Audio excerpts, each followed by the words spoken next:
All right. Hey, welcome back. This is the fourth episode of the Boots to Suits podcast. This is a special day for us. We have Herbert Garcia, James Pitts, and my man Josue, who happens to be our guest of honor today. So it's good to have you here, Josue.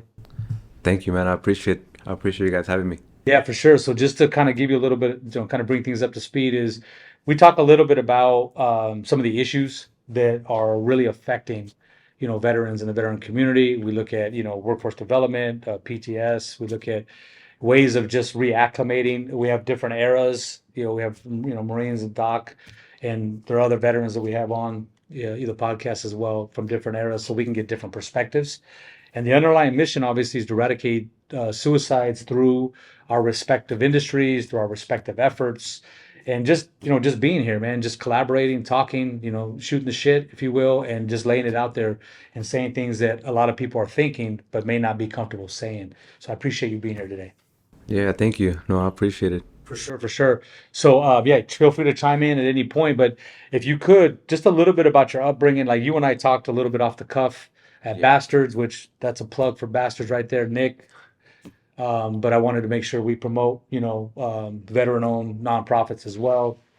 Guys and the ladies that are doing positive things out there. But so you and I got to chop it up a little bit at Bastards in Temecula. We talked a little about our upbringing. We share certain commonalities on how we grew up, even though we're from different neighborhoods. But if you could share a little bit about your background, tell the viewers and listeners a little bit about yourself. So I grew up in Cudahy, which is a small city in LA. It's next to Linwood, Maywood, Bell Gardens. So Cudahy is the second smallest city in LA besides Hawaiian Gardens. That's the first one. But in Cudahy, every street is a gang, and it's Cudahy is probably like 5 blocks from Florence to Atlantic, and then to the riverbed. And I grew up in on Santa Ana Street, which is like 18th Street territory. The next street is Claro, which is another gang, and then you got Florence, which is another gang. So growing up in that environment, and obviously not having a dad in my life, having 7 brothers and sisters, living in what we call the hood, I found the streets to like be my outlet. The place where I felt comfortable, the place where I found the role models that I didn't have in my life. So at 14, I committed to a small crew. Before you get into a gang, there's little crews that you could get into, and either you're tagging or you're fighting. You're pretty much fighting a war with the smaller little cliques that are there too. So I joined. Me and my friends started one, and we had a group of guys that were going through the same stuff that I was going through, which they didn't have parents or their parents were always working. So we all kind of connected, and it just became a brotherhood.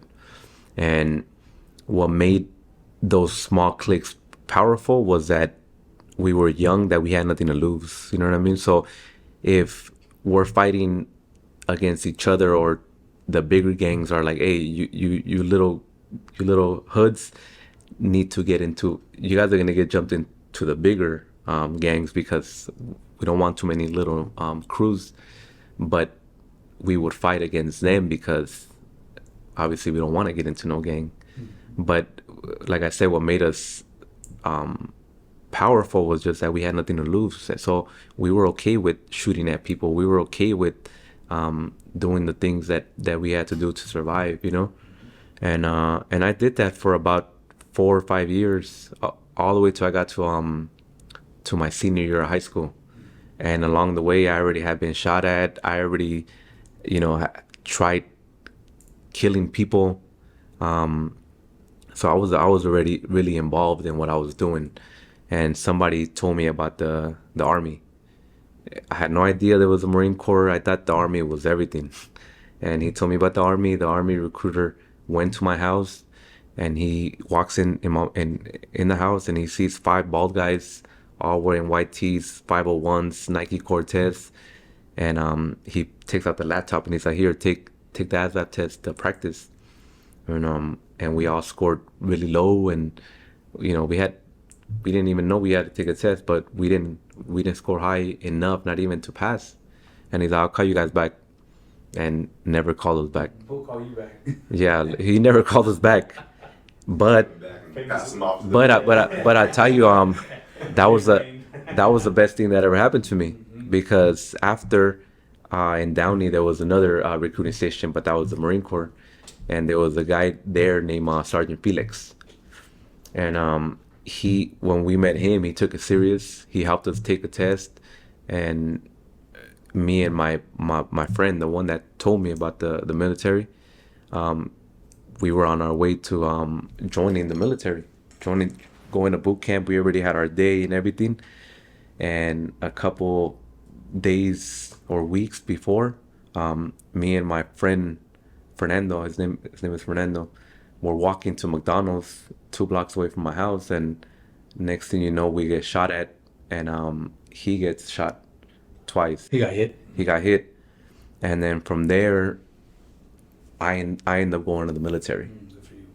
and from there my life just completely changed. So that's one of those pivotal moments, one of those decision points, man, where, it's like instead of making a right turn, you make a left turn, or left turn, you make a right turn, not knowing the ramifications of what's going to happen in the future, Yeah. right? Because when you look back, right, hindsight's 2020.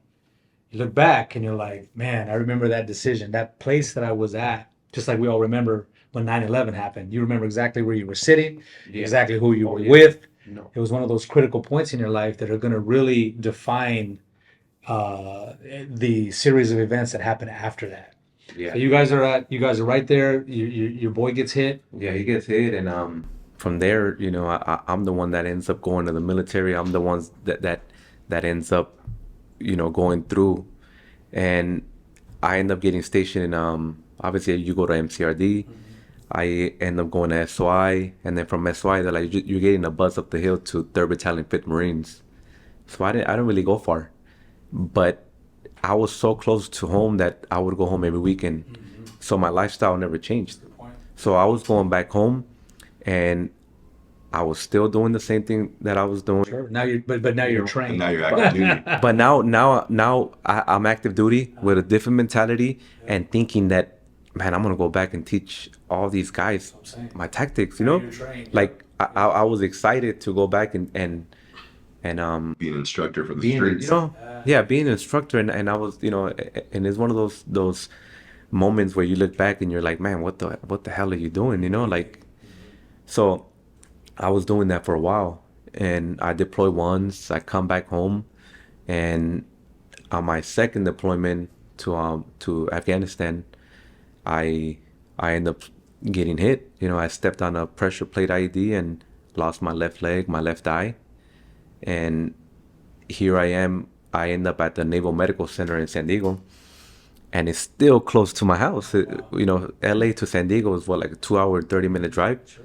So my mom's still in LA, so I'm gonna go back home, after I get released, and I want to go back and forward.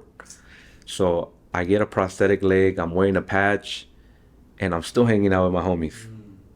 So another pivotal moment was I'm hanging out with my friends, watching the same guys, watching a boxing. I remember it was Manny Pacquiao fight. Yeah, was that Manny? So we were in Bell, in the city of Bell, in a porch watching the fight from the window, because his family was inside the house, so the homies were outside looking through the window, and this car pulls up. He gets off and he starts shooting again, and at that moment everything just clicked in my mind. I'm like, man, everybody's calling me a hero. Everybody's saying, you're a hero, you're this. At the Naval Hospital, people are doing things that nobody's ever done for me, and I'm gonna die right here in the streets. I'm gonna die. That's gonna be embarrassing for my family. Like, it's not gonna look good. Marine survives Afghanistan, but then he gets killed in the hood. Yeah, and we've heard stories of that too. So that was one of the moments where I was like, nah, I can't do this no more. I need a change. Yeah, that's powerful stuff right there, man. Like I can tell you, and you two gentlemen can chime in as well. But having grown up here locally in a community called Rubidoux, which doesn't exist anymore, Yeah. similarly, right? You have that moment similar to yourself. Grew up in a neighborhood that was tough. In my case, luckily, I played sports, so the coaches were like my dads. So they had the green light to discipline us just like a dad would. Yeah. Nothing against my dad. He was responsible, but I only got to see him every 2 weeks. Yeah. But the community they were our brothers. I get that. So those pivotal moments that you've experienced make a lot of sense. They resonate, and they're going to resonate with a lot of people that are watching and listening to this. So as you, so that second, we'll call it eye opening moment. What do you do at that point? So you got this epiphany, like, oh man, I can't do this shit anymore. Like, what do you do? What's your next course of action? You already had kids at that time? I had no kids. I had just got married. Yeah. I had no kids. I had just got So married. you had a wife as well. Yeah. Yeah. So. Got it. So I got married right when I came from my first deployment. I got married like typical Marine, you get married right away, not knowing if this is gonna work out or if this is even the right person. And I made that choice, but it was the best decision I made. And I felt like God knew that I was gonna need somebody because something was coming. And so when I got injured, my wife became, obviously I had my mom, but my wife became my biggest supporter, like the person that I could lean on and just go through every emotion that I had to go through. So that was a blessing for me. So I'm missing a leg, I'm missing an eye, I'm 22 years old, and I'm like, man, I'm asking God, like why am I still alive? Like, because I had no idea you could live a good life with a disability. So the first option for me was like, man, why am I still alive? Like, and I wasn't gonna take my own life. That was something that I wasn't gonna do, but I was upset because how come they didn't take it the moment I got injured? Like, that's what I wanted. I was like, you should have just took me out that day. And so I went through that roller coaster. I went through those moments where I didn't know what life was going to look like. And eventually I found, for me, I found disabled sports. I found sports because I've always been a competitive person. And as soon as I found wheelchair basketball, I got into it and I started just playing and thinking, how far can I go with this sport? What can I do? What is the highest level? And little by little, just started finding a purpose. That's fantastic. So from a personality standpoint, because it sounds like obviously you're mentally tough. I know, and that's something that the Marine Corps reinforces, but I don't believe I believe that a lot of us are born with it, right? The Marine Corps, I believe, reinforces a lot of what we already are. And like you said, it trains us and it kind of sharpens our blades, metaphorically speaking. But it sounds like you've always been mentally tough. Like you were a leader as a young man when you joined the gang, right? Because you said you and your buddy started it. Yeah. So you took the initiative. You said, look, I'm looking at my circumstances, right? And I'm feeling a comfort zone with these other homies that I grew up with. You took the you took the initiative to start the organization. I'm gonna use organization, right? In your barrio, right? And so you found other young men with common interests, common backgrounds, a lot of single parent households, just like the community I grew up in. And so that's initiative, right? And I'm going to correlate a lot to what I see you have done to we call it an innate personality. So it sounds like you've always been a leader. Yeah. You've always in your mind, right, despite your circumstances, have found a way to improvise, to find a way to come up. Yeah. And bring others up with you, because you obviously inspire a lot of people. So is that a personality trait, would you say? How would you articulate that mindset component from the time you were the young man throughout your progression? I mean, I definitely believe that the way you were raised, the way you grew up is the way you are as an adult, and the way you can handle things. So for me, just going through everything that I went through, growing up in Cudahy, not having a father, and like looking at things that I wish could have been mine, my life, and all that pain, I just felt like it made me a better person later, and I had to embrace it, but I had to accept it too. You know what I mean? Like I wasn't gonna be, oh, I'm in this situation because I didn't have a dad. Nah, I didn't have a dad, so I'm gonna be a better dad. You know what I mean? So I'm in this situation because we didn't have any money. Nah, when I get money, I'm gonna know what to do with it. I'm gonna be smart with my money. Absolutely, brother. You know what I mean? So a lot of people just make these choices, and then they want to blame it on the past. They want to blame it on what they didn't have or what happened, and it's like, nah, like you got to learn from it, Absolutely. use it, and grow with it. You know what I mean? And what makes that a powerful, credible statement is the fact that you've talked the talk, but you walk the walk. It isn't like you're somebody that is telling other people, hey, don't make excuses, just push on. You're somebody that almost died, obviously. Yeah. Sometimes wish you had died in that situation and said, look, you know what? All right, what's next? Even though there was an unknown, you're like, how am I going to live my life with this change? We'll call it a change. The one thing that strikes me about you that's always inspired me about you, and I hope you don't mind me saying, is that you call that an injury. An injury is something you can recover from, right? Right? But that speaks to your mindset because you said this is an injury, right? And you're going to talk a little bit of how about your position as a paracyclist. So I want to hear that. But the one thing that has always inspired me about you is that people is that you've always not downplayed it, but you've always kind of acknowledged, but talked about progress. Like, what am I going to do to move on? Because there was a time where you told me, I didn't know what this new life was going to be like. Yeah. But where some people might be more apprehensive and kind of say, "Oh, I don't know what's going to look like. I don't want to venture in that dark unknown area." You're like, let's see what this new level holds for me. Let me take on para basketball. Let me find out other opportunities for me to progress. And that's powerful, man. That's powerful and that's inspirational. Hope you don't mind me saying, because I know a lot of us take a humble approach. In fact, the ones that call themselves heroes, I judge. I don't believe that. But the ones that are humble, they just acknowledge and then move on and try to help others. Extremely motivational, powerful, man. Let's talk about your mindset if you don't mind, because I think like what Ruben was saying when I first met you, I'm like, dang, look at this dude. He's really functioning. He's doing his thing. But there's a couple key things that you said, like right when you got injured, you were angry, you were depressed, right? So there was a lot of people in your situation. I was in country when you were, so I know exactly where you were in country. Um, what pulled you out of that? Because something had to pull you out of that for you to get that clear mindset to want to move forward instead of being that mindset where you see a lot of vets at right now. I believe that we all know exactly what we got to do, right? Like we all know, oh, I should be here, but sometimes we either get lazy or we're like, man, well, I'll do it later. And as the years go by, you just have that same mindset, and next thing you know, 10 years later, you're still in the same place. So for me, I already knew that I couldn't sit here and just feel sorry for myself. Like that was the feeling, like that I was living, but in my mind, I knew that nah, there's more to this. There's more to this. There's more.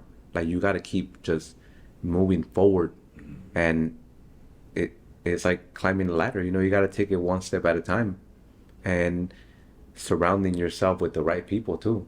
Like that's important. Having that right support system. How did you deal? Because that obviously had to be like as you're moving forward, maybe a setback where you took 2 steps back, or you got injured, or you know what I mean. Like how would you deal with I don't know. that Yeah, that's interesting. and navigate Yeah, that's a to good where question. you are today? Good Because question. I'll tell you, like an important thing for me too was, I lost my Lieutenant Kelly.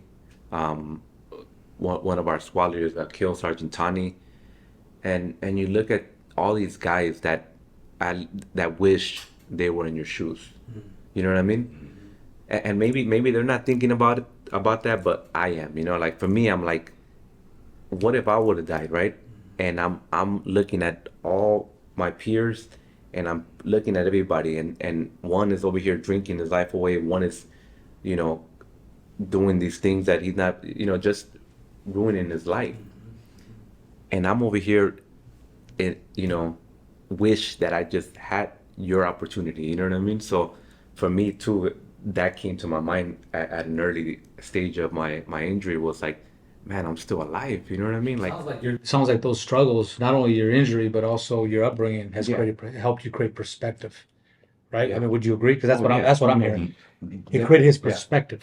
Do you think that with your injury and having the support and the organizations that were there for you is a little different kind of in the recovery versus, let's say, a guy who, you know, did his 4 years, EAS, PTSD. Yeah. He moves back to Kentucky and he's alone now. You know what I mean? Like, because I'm big with Semper Fi Yeah. and all these organizations, having that support.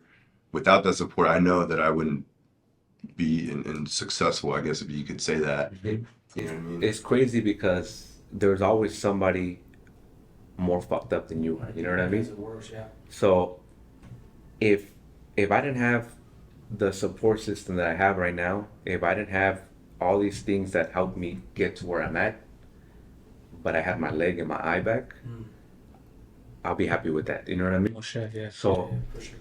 So it's like, I understand there's a lot of guys who get out, don't have a physical injury, and I could be walking with a guy, one of my seniors that did 5 deployments, combat veteran, hardcore, but he's humble. He don't say nothing, and they could come up to me, who has 1 combat deployment, but you can see my injury, right? The first person they're gonna come to is me Correct. and thank me for my service, and not him, right? Yeah. So, but at the end of the day, it's gonna be his fault if he lets that get to his head. You know what I mean? Like, eventually, it's like you can't control what other people picture you. You know what I mean? Or you can't control that.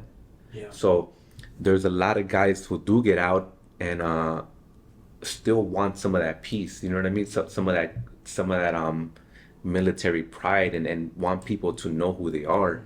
And it's like, man, when you find your own peace, when you find your own happiness, none of that shit matters. That's powerful, man. So how would Yeah. you? So question for you two then, related to what Josue is saying, is you're hearing different perspectives, right? We've all served with different, we'll call them warriors, with different warriors for different generations. How would you articulate the difference between what Josue is saying on adaptability and the mindset and the perspective, right? Versus maybe someone who has not been able to adapt Yeah. as effectively. How would you articulate that?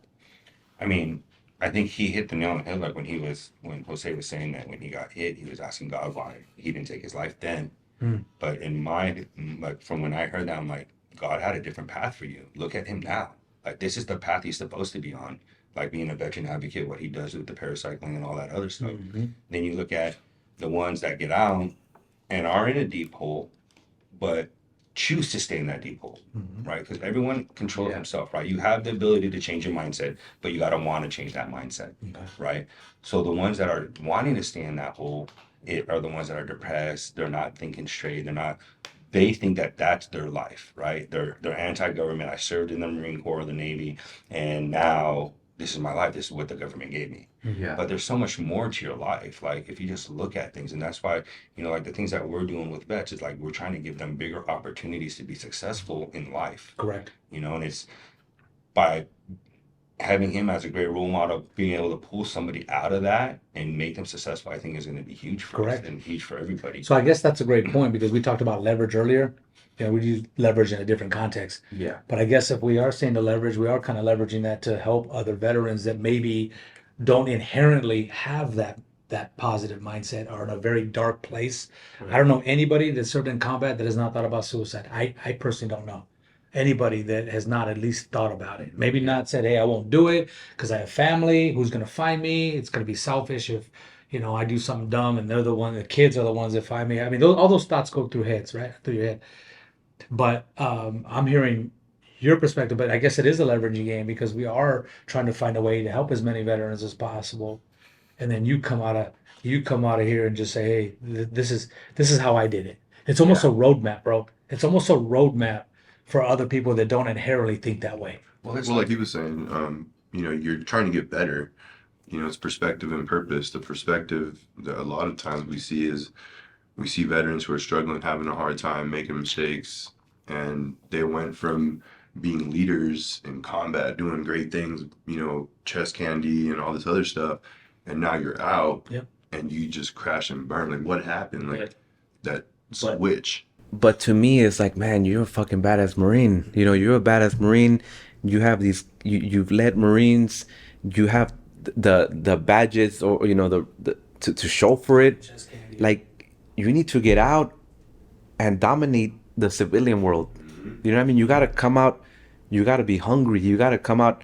Like, why are we doing this to ourselves? You know what I mean? Why are we creating this military where, like, oh man, you serve in the military, man, they're all disabled, huh? Yeah, they're all Man, they're all disabled. Yeah, see, they're all Brother, crazy. They're all PTSD. Wow, Like, that's why can't we change that? You know what I mean? Why can't we change that stereotype?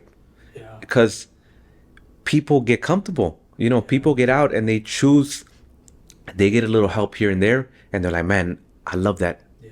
I need more of that help. And I'm- You know what I mean? But it's okay. Yeah. It's okay, right? Sometimes you do need that help. So sure. get it, but don't sleep on it. Correct. And that's a great point. So I'm going to tell you, and this is, and when I say this, you're going to have a lot of pre 9/11 Marines and veterans saying, "Hoorah, it's about time." Because when we EAS'd and transitioned, so I'm talking about the Vietnam era that didn't even have a PTSD diagnosis. Shell shock is not a diagnosis. Okay? No. You know, you have your Desert Storm, you have your grenade in '83, Beirut, which, you know, I had a friend who was in the Beirut, in the barracks when he got hit. He survived. Okay. So the pre 9/11, right, when we EAS, it literally take your sea bag, put it wherever you need to put it, and go figure it out. We did not have the resources. The Vietnam era veteran did not have the resources. So they got spit on. Literally, my dad got spit on because he did 2 tours in Vietnam. We, meaning the Desert Storm era, we got parades, got better. Parades with no nonprofits, not a lot of the transitional assistance that we're providing now. Yeah. Right. And I'm very happy to see that the younger Marines and veterans have a lot of support. But there is a distinction. There's a whole population of Marines and veterans that are pre 9/11 that did not have that transitional support, man. So talk a little bit. This is for all of you about how that's mitigated or helped your transition Yeah. and prevent a lot of the really dark places that we were alluding to or talking about. Before that, let's talk about. Yeah. I have one thing that Sure. he said, and it just clicked. What Jose said, like, there's a common denominator when we talk about separation, when we talk about PTSD, people retiring or separating out of the military, service members that were injured, right? The sense of the common denominator is purpose. He said it. When I found a sense of purpose, Good point. Yeah. I was able to move forward. Just like what we're saying is like what he said. You got these badass Marines that as soon as that uniform comes off, they're not badass anymore because they lose that sense of purpose, right? Amen. They lost that sense of purpose. Now they're basically their entire adulthood was served in the military. Yeah. Yeah. And that uniform comes off. Everything you know for the last 20 years is gone. Yeah. Now you have to start all over. Now you're in your mid-30s, compete with a high school diploma, Yeah. right? Trying to find a job, and you have nothing to show That's a for good it. point. You know That's a what I good mean? point. Now, when people see you in your mid-30s, they're expecting degrees, they're expecting experience, and we're looked still as a liability. I know you mentioned it before, Yeah. but even, nowadays we're still looked at. Yeah. So again, great point. Again, in our era, we wouldn't even put that we served in combat theaters of operation because then we're a liability. Now they correlate, military service to leadership, mission accomplishment. There's a lot of value and attributes that employers see now about value to them, where in the previous eras they're like, "You did what? Next," because we were a liability. They didn't want us going into the workforce, their workplace, right, and being a potential detriment or a potential threat. I like we could go in right now to Camp Pendleton and talk to all these Marines, right? And we could pretty much tell them, look, you're gonna be disabled. You're gonna be disabled. Like everybody's gonna get out with a disability, right? They're all gonna come out and be like, oh, these are all disabled veterans now. Yeah. So I think at the end of the day, it's like they need to do something better. The military needs to do something better for these guys.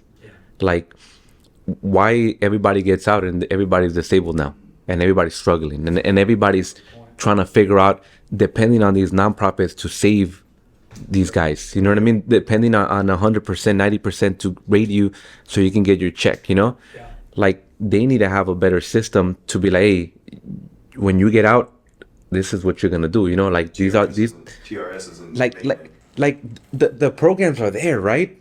But they're not doing a good job. right? And that's So what we would you say? So here's where it gets. I mean, just Like people are just- getting paid. here's where it gets money. exactly. Are they leveraging? Are they creating No the results. disability? Are they creating a disability environment? That's 100%. a A lot hard of question, these bro. nonprofits that are dealing with vets that have like I'm talking like the huge like nonprofits. I'm not name names, but nonprofits that are getting hundreds and thousands of dollars of grants, right? But then you go and you go tour a facility and you see all these employees, and none of these employees should even be working with these vets. They have no clue what they're doing.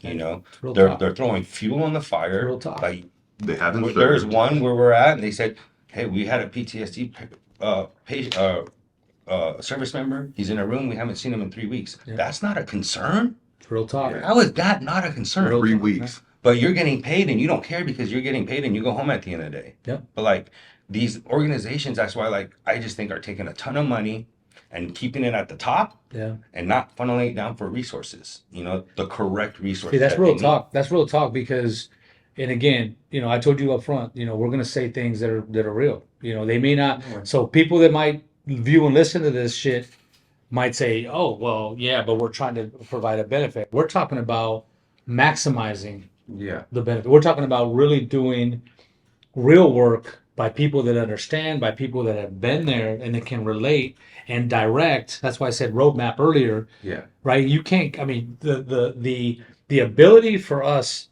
to help other Marines and veterans that have gone through some crazy shit, right, far exceeds somebody who has not personally experienced that. Would you agree or disagree? You might have all the credentials in the world. You might have all these advanced degrees in the classroom. But if you don't have that, in my opinion, if you don't have that advanced degree in theater, it doesn't mean you're not going to do some good. I just feel like you're not going to maximize that. At the end of the day, they're still going to speak textbook, and you can't get away from it. And you know what trips me out too is that you meet a lot of service members, right, that have PTSD, and I tell you, 75% of them have never even been to combat. You know what I mean? So what's creating that? Like, what's going on in the tunnel that is spitting them out to the world, out to the civilian world, and now they have PTSD. You know what I mean? Like why?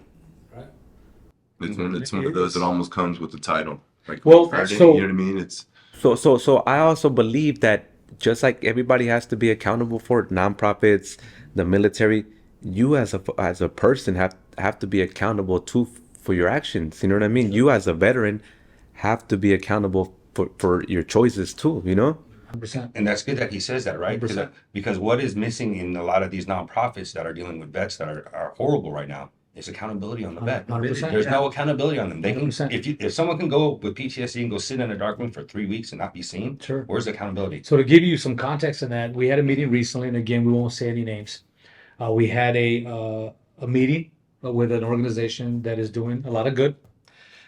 At the same time, there is no program or there's no stipulation on when that veteran, for that veteran to achieve independence outside of being spoon-fed all of this free stuff.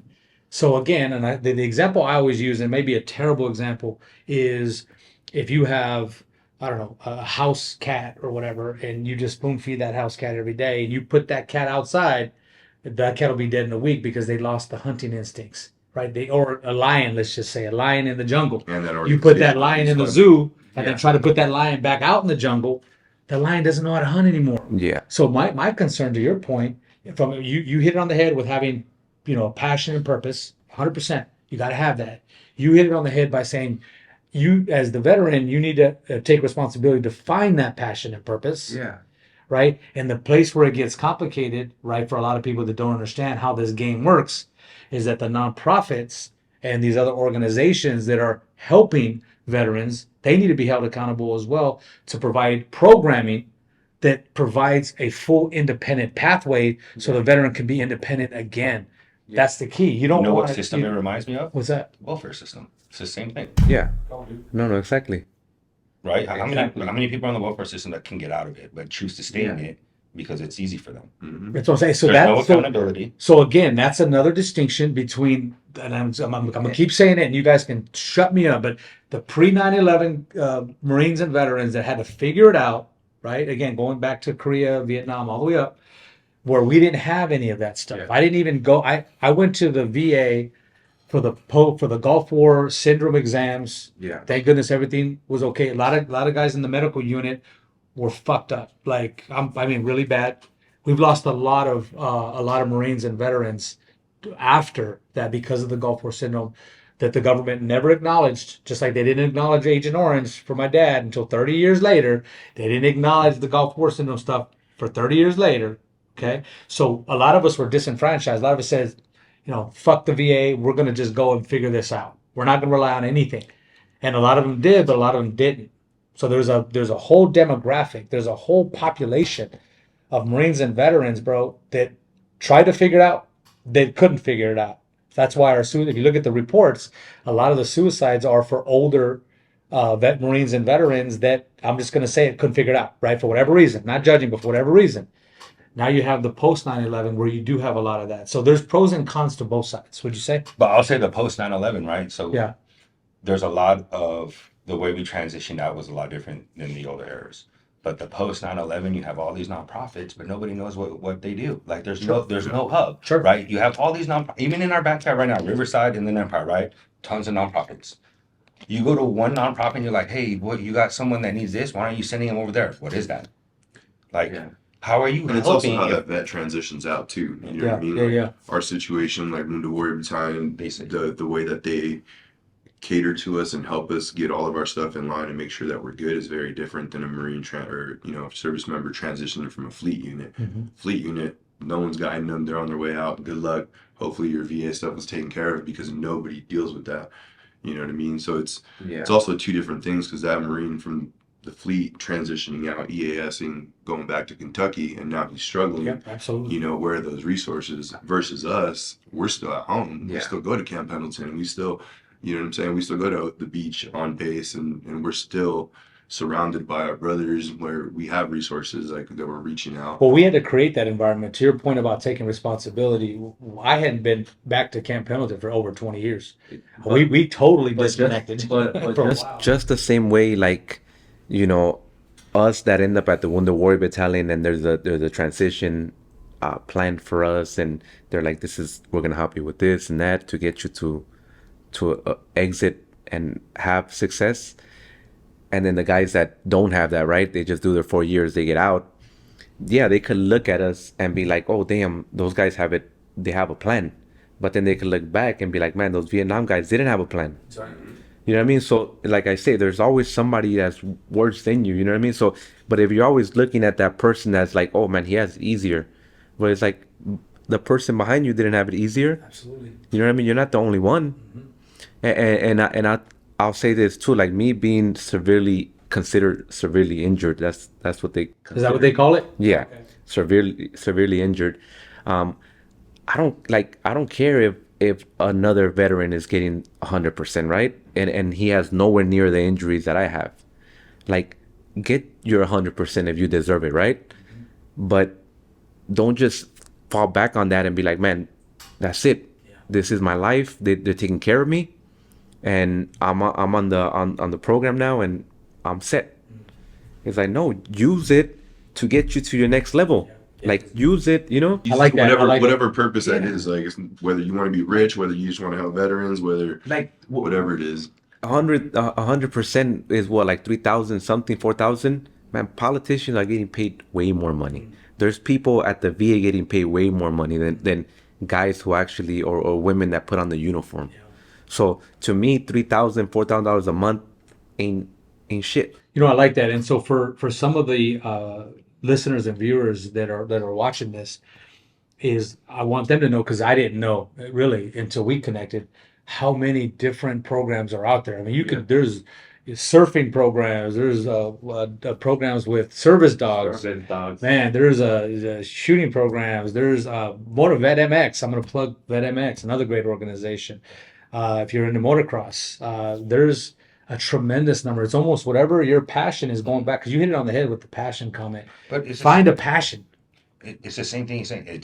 It's passion and purpose, right? Passion and purpose. Like a lot of these guys will retire or just separate, and they know they're injured and they're gonna get their disability. Yeah, the bills are paid, right? Yeah. So but what I see, and I see it a lot with the senior enlisted, I'll see like sergeant majors, master guns, master sergeants, gunnies. They get out and they go work at. They retire, have a full retirement. I know they're 100% disabled, and they go work at Lowe's. Mm. They go work at a regular, normal job that's not going to advance them anywhere because they feel that they're good with. They're staying With busy. it, I yeah. need to Yeah, They're but staying that's the busy. purpose. Staying busy. As long as they have a Think purpose, what I right? tell them, like when I talk to people that I serve with, I'm like, yo, like your bills are paid, right? Yep, 100%. My bills are paid, and I have enough to live on. So why not do something that can change your life? I like that. I like that because in the military, Yeah. we maximize everything. Everything's about optimization, right? So you made a great distinction. So I guess the fundamental question is: are you staying busy, or are you Not even- optimizing, staying productive, finding that passion, purpose? Like another issue too is like people managing their money. It's like, bro, you could be 100% disabled, you could get like combat related pay, all these different pays, right? You're making 5,000 a month. Shoot, if they go to school, But- they can be making up to 10,000. You know, they go to school, they could be making more money, but they don't know how to manage their money. So at the end of the day, it's like it don't matter how much money I give you, you're gonna be broke.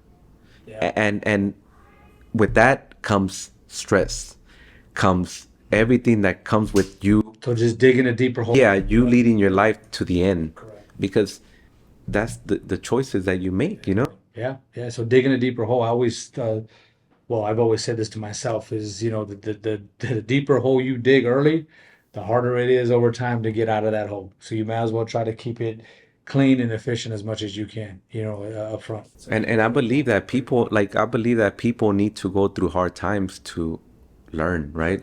To grow. Like for me, I had to go through what I had to go through. I had to lose my leg, I had to lose my eye, but I used it and it made me 10 times better than what I was meant to be. You know what I mean? So it's like it's okay if you go through a hard time. Like it's not gonna be the last one. 100%. So you're gonna go through it, figure it out, go through the pain that you gotta go through. If you gotta cry, if you gotta ask for help, go through it. But eventually you have to get out and continue the path. And then down the road, there's gonna be another one that's coming. So you gotta get ready for that, because that's part of life. You know, that's part of our life. It's like I tell people, like all these animals that are on the road, they're in survival mode. They're gonna get eaten by somebody else, right? So their whole life they're in survival mode. It's not gonna be the last time. So for us, it's like we're meant to go through hard times. You know what I mean? And we just have to figure it out and find our peace. And once you find your peace, it's like, fuck it, you know? Yeah, It's, yeah, that, yeah. it's that mindset. If it doesn't kill you, it only makes you stronger. Oh yeah, yeah. So I served with a devil dog that I always said, I'm built for this shit. Built for this. We're built for this. Not that we're trained for this, Yeah. right? Not that we, worked our antibodies to deal with it. He was like, we're made for this. Like, we're built for this. So I have a question for you, Jose. Like if we had a Marine in here right now, dark times, looking up, can barely see the sky, like in that dark, dark hole, what would your message be to them? It's tough. You know, it's tough because like mental health is something that you can't control. You know what I mean? And I would just, I'm always somebody who like, what led you to this point? You know what I mean? Like, what led you to this point? What did you go through for you to end up in this situation? You know? And if he's like, oh man, my wife left me, whatever, like, what did you do wrong? Think about it. You know what I mean? Were you always at home playing video games? Were you always telling your wife, nah, I can't do that, you do it? You know, like not taking your role as a husband, or there's always a problem that leads you to where you're at. You know what I mean? Most of the time. So I would have them dig deep and be like, hey, bro, what led you to this place? You know, like, I just want to know, like, what happened? What could you have done better? You know what I mean? What do you think? Because I know that there's something that you could have done better. And normally when you ask somebody that question, they know. And then they know what it is. And then they start thinking, like, man, nobody's asked me that before. Instead, they go to these nonprofits and they're like, oh, come here, give me a hug. You know, we're gonna give you a gift card. We're gonna give you this. Like, nah, like, you got to make this person think. We're going to send you on a trip for 4 days, and then you're going to come back home right to where you left. Yeah, like you got to make this person think and dig deep and be like, hey, have you thought about like what you could have done better? There's the difference, right? You know what I mean? That's the difference. Like I have homies that they'll tell me something and I'll tell them the truth, and it hurts, but it's the truth. And then they don't like that answer, but it's like, fuck, like I appreciate it, you know, because nobody's told me that before. Nobody's put me in my place. Nobody told me what I needed to hear, you know? Yeah. And that's real. That's real love right there. Like when you're telling somebody something they know they don't want to hear, but it's the truth. But sometimes it needs to come from somebody who can say it. Sure. You know what I mean? Credible, you mean like somebody credible? Yeah, got somebody it. credible. Yep. And that's what I see with a lot of these nonprofits. Correct. Like they'll be hiring, and no offense, but like they'll be hiring sergeant majors, like senior enlisted officers, even NCOs, and you're going to be working with combat vets, right? And they think just because they're senior enlisted or whatever they retired with on the collar, like you gotta. it's a thing. And I used to tell this to people coming checking in at Camp Pendleton that were senior enlisted, that we're going to deal with the corpsmen. I'm like, just because you got anchors on your collar, bro, don't mean a goddamn thing when you're in this duty station. There you go. Because you got E5s walking around with silver stars, and you've never been to combat. They don't care about what's on your collar. 100%. They want to know if you walk in their shoes. That's all they want to know. And that's like when we're dealing with these nonprofits and you're dealing with these combat vets, we can walk into a room and steal the room. They know what's up. Because the other person's going to have to try and win the room and be like, I did this, I'm this. We walk in there and just say, what's up? You know what I mean? Yeah. Especially you. You walk in, right there on the spot, they already know Straight up. he where he's been. Straight up. You know?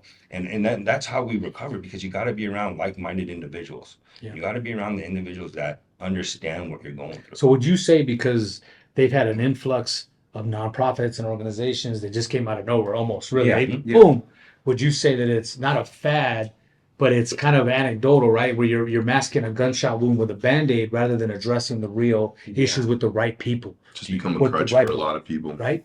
Like obviously it's a blessing, you know, to have all these nonprofits, to have people who believe that their mission is helping others, you know. That's the key. They got to believe that they're helping others, and not believe that they're just in it for the money. Because a lot of these nonprofits, I'm going to say, I think they're scams. They're funneling money because there's a lot of money to help vets, and their CEOs and these big these businesses are taking a lot of that money and barely funneling any money down for the correct resources. It's not gonna work. But I mean, I meet a lot of veterans that are always going through something, you know what I mean? But I've always found the reason, like, I just by talking to him, like, man, like, damn, in my mind, I'm like, this is why this motherfucker's like this, you know? Like, this is why, like, he don't have a job, Yeah, they're not looking for jobs. They're looking for handouts. They're like, you know, an organization that'll help me. you know, and it's sad because they have kids, you know, they have wives, they have families, and it's like, man, me as a man, I want my family to be well, you know what I mean? I'm gonna do whatever it takes for me to have them living good.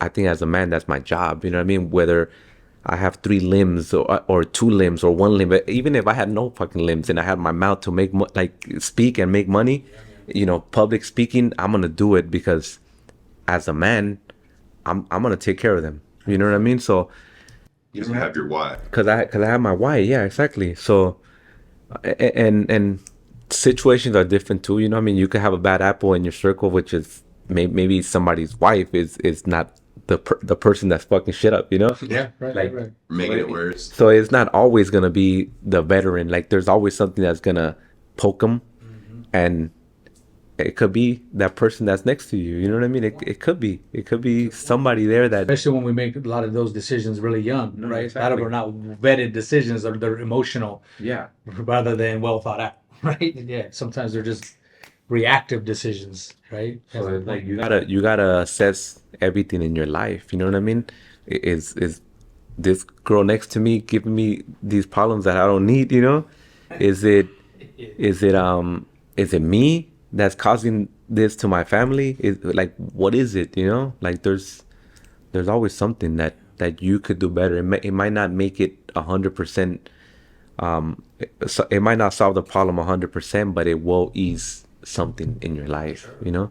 Yeah, where do you gentlemen see this going with all the nonprofit? Where do you see it going? Are they going to continue to just throw, kind of just blindfold, throw darts at the board, hope you hit the bullseye? Or are we going to really get to a point? I think that a lot of these nonprofits are catching on because Semper Fi Fund is a big one, right? They're really good, right? But now a lot of the people that apply now, they got to go through more stuff and then more stuff. It's not like back then we're like, oh, okay, he qualifies for this, you know, because he has it. Now they want more and more. So when they make that process harder, guess what? The veteran's like, nah, I don't want to go through this. Yeah. But maybe Like that- Semper Fi before, I haven't dealt with them in a while, but it was, you have to actively be in treatment, right? You have to be not just saying you want to get better, you have to be doing it, and they're Okay. going to call it and verify.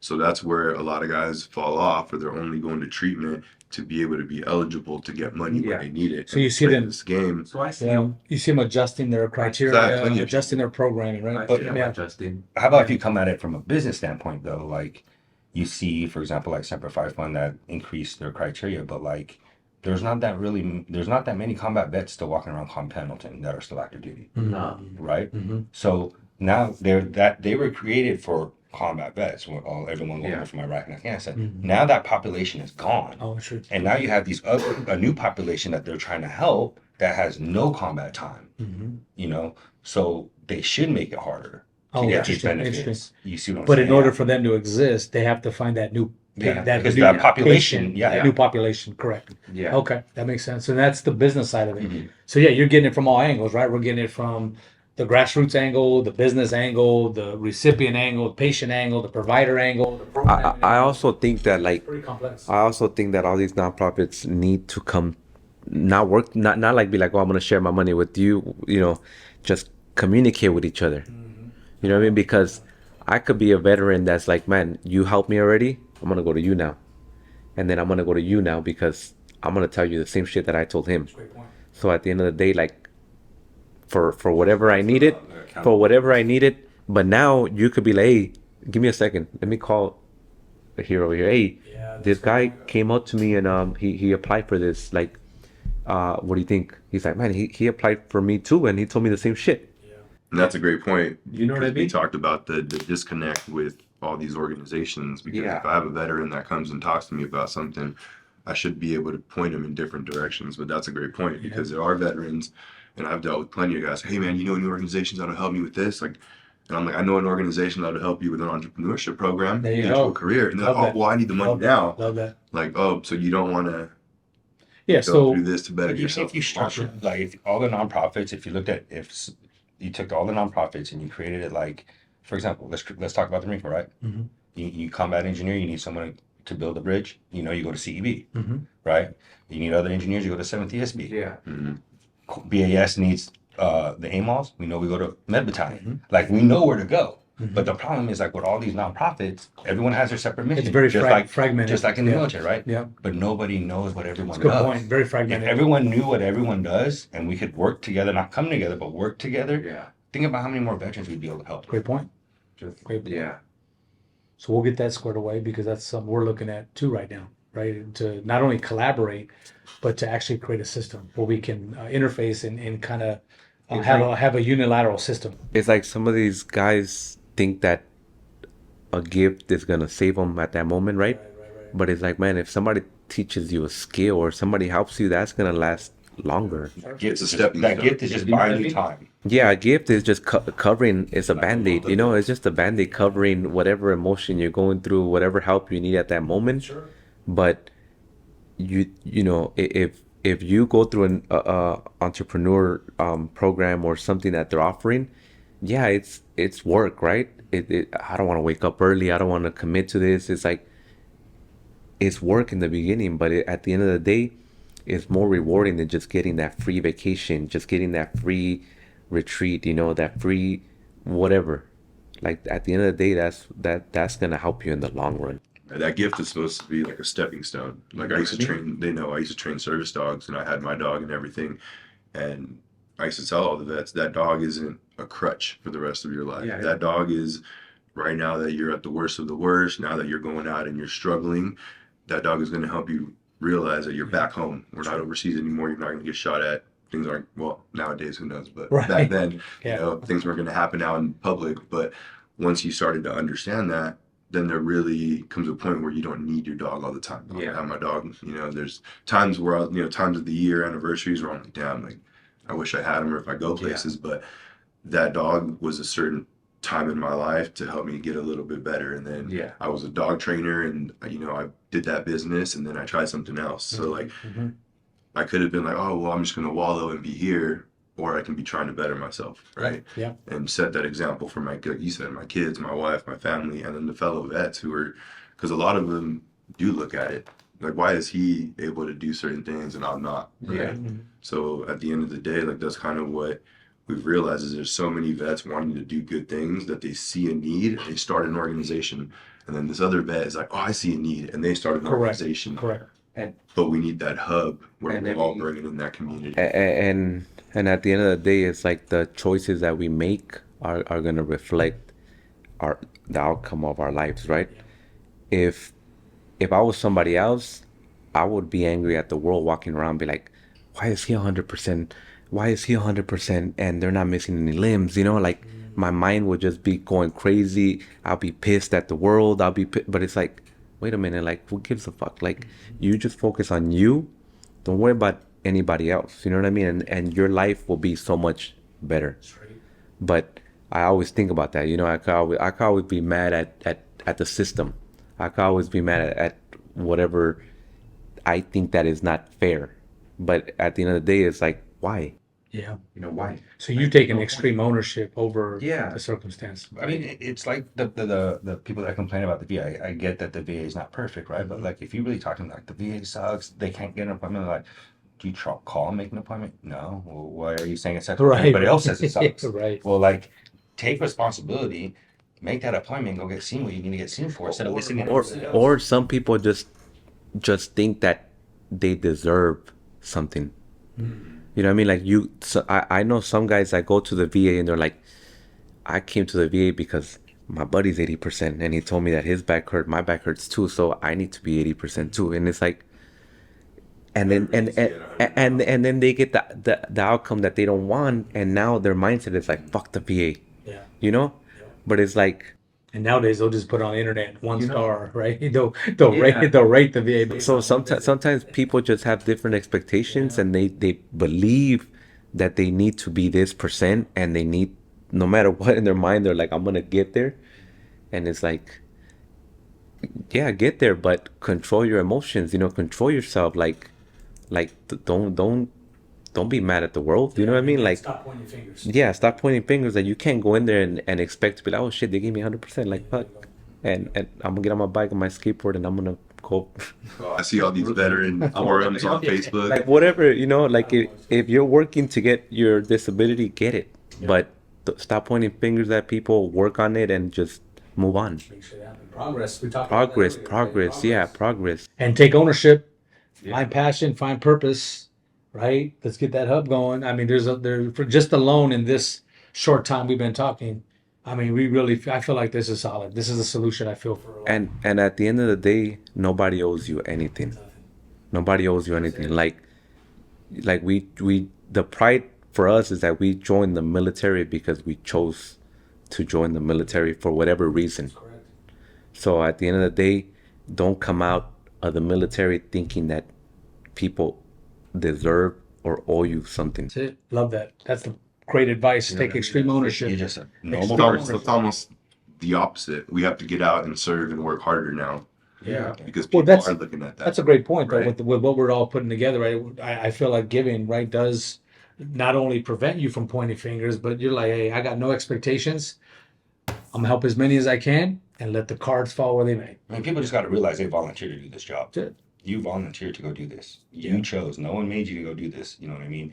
And then at the end of the day, when that uniform comes off, nobody owes you anything. And I see it all the time with guys who retire, especially senior enlisted guys are still like, oh, you call me this. Like, nah, dude, we don't wear a uniform anymore, dude. Yeah, you see that? Yeah. We're on the same level now. There's nothing on our collars. You know what I mean? So it's like when I took my interview, you will never see me wear anything that says Navy Chief retired.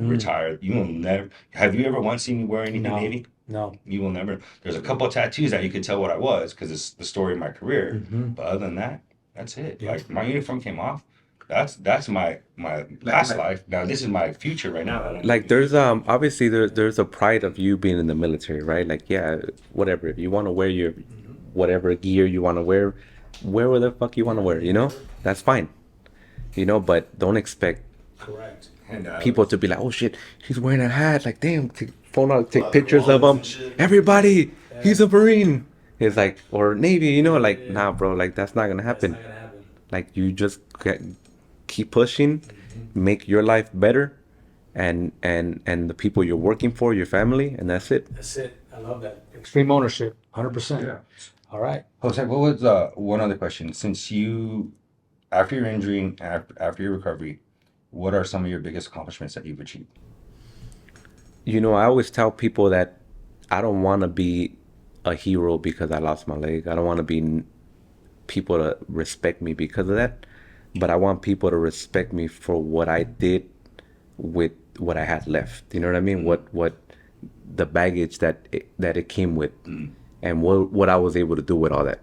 So for me, I think my biggest accomplishment is being a father of four. You know, being married for 13 years and still have my unit, my household in a good place. You know what I mean? Because at the end of the day, everything else is gonna come and go. But this is you work for this. You know, you this is your pride. You know, this is your family. Yeah. So for me, that's my pride and joy. You know, having a family and working to make their lives better and have my kids grow up and become men. You know, become leaders. You know, based on what I was able to teach them. Absolutely. And I feel like I'm in that right path. You know what I mean? I have little kids, little ones, and I feel like we're in the right direction. And that is the legacy. I think that's where the honor exists, right? We talked about business earlier, but what you just said right now, I mean, money can't buy. No. Money can't buy that. You know, you're helping the next generation. My whole thing is when you leave this earth, are you leaving it better than you found it? Or are you a taker just trying to take what you can and, fuck everybody else? Excuse me, but that's how I think. But are you actually making this a better place Yeah. for that next generation, or are you just a taker, man? Because you're a giver or you're a taker. Yeah. I haven't seen too many middle roads, to be honest with you. What about adaptive sports? What are your biggest accomplishments in adaptive sports? I mean, adaptive sports are obviously I love being competitive, and when I stopped playing wheelchair basketball, I found cycling, and I was like, man, what is the highest level we got to reach in this? Progress. And obviously, it's the Paralympics, Team USA, and that's where I'm at. I'm right. I'm knocking on the door, and I know I'm gonna get in soon. Yeah.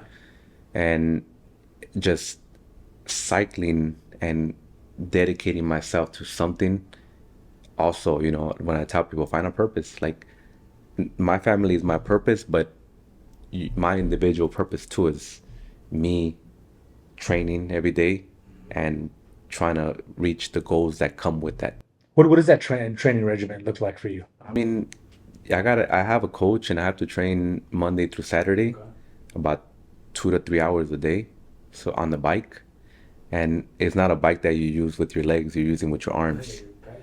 So, I mean, I'll do about 14 hours a week, about 200 and something miles a week. And I love it too because I live with pain just walking on a prosthetic, right? Like that's already to me like that pain will never go away. But when I get on my bike and I push myself to find another pain, the pain on my leg goes away. Yeah. Because I'm so focused on just pushing as hard as I can on that bike that it just makes me forget about this other pain. That's amazing, bro. So That's amazing. just finding like good pain takes away that bad pain. Like you're going to your happy place. Yeah. I'm going to my happy place where I'm so satisfied. I'm like, man, like I couldn't believe that I pushed that hard, that I went, you know, I found something in me that I didn't even know I had, you know? So that brings another point, and it's a touchy point, but it's a point that needs to be talked about. Is I actually lost a friend to opioid addiction. I can never say that word properly, but it's a big thing right now.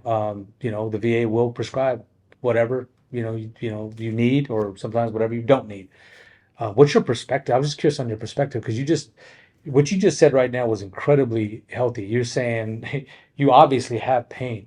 Yeah.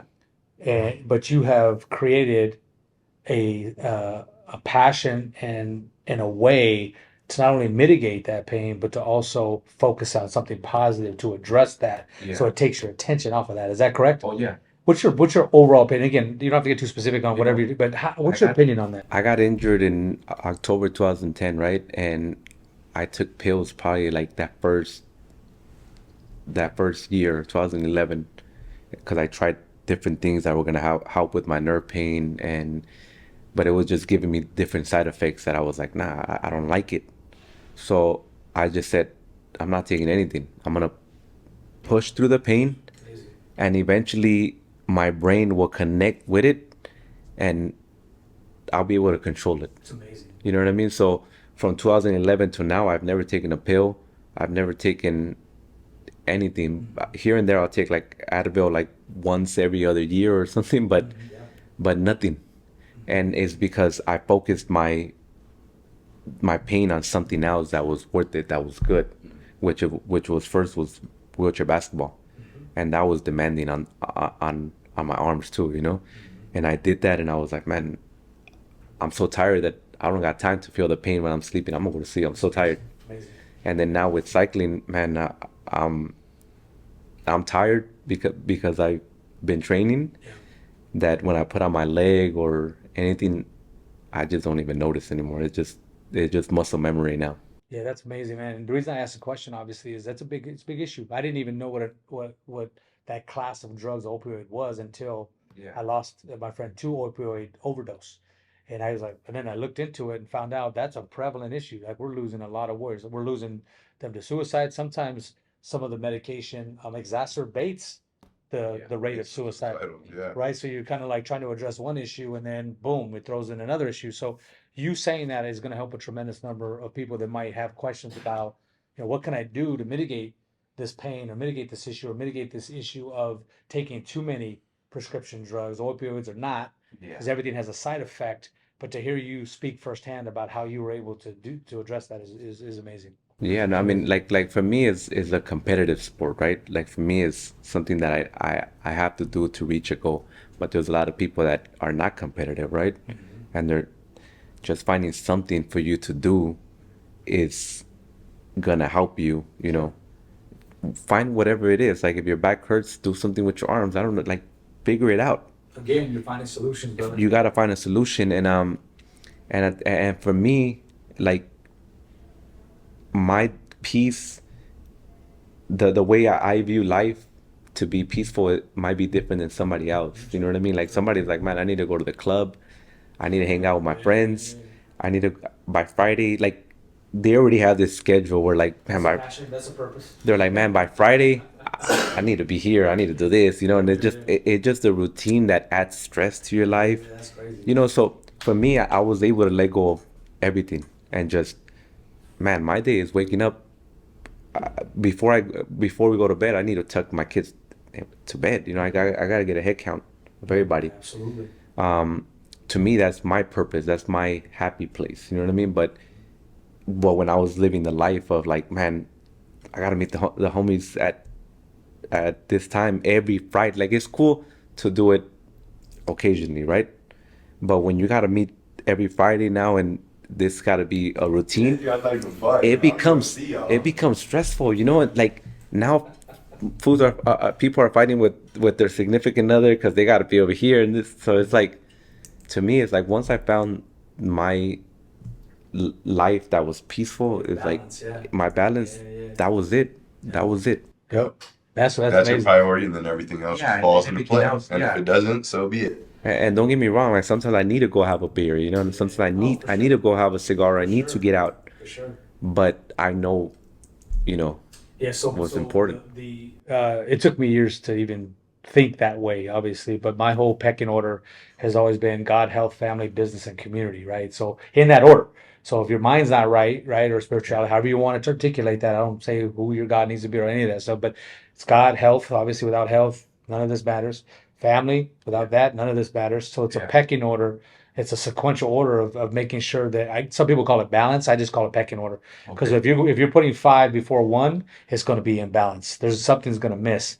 Like I know a lot of guys that made a shit ton of money, but they've been divorced 5 times and never see their family. Yeah. I know guys that see their family and they're broke as shit. So there's really a pecking order of in my mind Yeah. that helped me achieve that balance as well. So you saying that is important, very important. Definitely. Yeah, man, very important. You, how do you all find balance? Are you balanced yet? Mm. I know how Herbert finds balance. It's called Harley, baby. Yeah, well, yeah, no. When I ride my bike, I go through the lanes, and I'm like, man, I think I'm in a motorcycle. Well, it's one of those things like people come back and they find their coping mechanisms and Yeah. things. Like I was never a drinker like that. I didn't want to go down that path. So, I ride motorcycles. I did a lot of the Semper Fi Fund Yeah. cycling and all that. I was involved in their entrepreneurship program. I was into dog training. I went through, that was my struggles, was bouncing around and trying to find like Yeah. who is it. Like now I'm not a staff NCO anymore. Now, I got a piece of paper that said, hey, you're on the med board. 6 months later, I'm a civilian, Oh, not planning this. It was like, well, now what am I going to do? I could have gone the other route, which, at times we all Yeah. we all struggle, you know what I mean? Like Yeah. PTSD is not Mhm. gone or nothing, but I chose a different route because I know I have my kids, I have my family, kind of like you said, like that's huge, Yeah. I hit those negative things. I went through a divorce and all the, checked off all those things. But now I'm remarried, I have another baby, and like you said, I'm a grown ass man now. Like Yeah. I've made mistakes, I've done a lot of dumb shit. And now it's time that I just focus on my family, handle my things, and that's my piece. Like watching Yeah. my little one, and just building those bonds. That's what matters above Yeah. everything else. great, man. Yeah, that's healthy. Yeah, Mhm. I mean, my balance. I coach softball. My daughter's heavily into sports. I really don't have time for anything else other than that. But that's my passion. I mean, I grew up playing sports. Both of my parents worked, so like our summer vacations, me and my brother were home alone, right? Because they were working. That generation where both parents worked, Sure. right? So I had to teach myself everything. I went and played by myself. You know what I mean? Like now that I can be different towards my daughter, I get to go on this journey with her, like just to watch her grow as an athlete, and being family, being around my family. That's my balance. That's And amazing. everybody talking about family, right? That's the number one common thing that all us veterans have, right? That what we our whys, you know what I mean, is pretty much our families.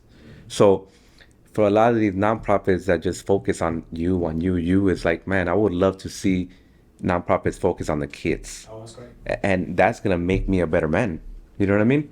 Like Warfighter Made, they have a program called Boat Program. It's better leaders of off-road leaders of tomorrow, and they focus on the kids, so the kids can go out and ride the four-wheelers, and they learn how to take wheels off. They learn the mechanics, and to me, like when I saw that, I was like, man, like they're helping my kids. So to me, that made me even happier. You know what I mean?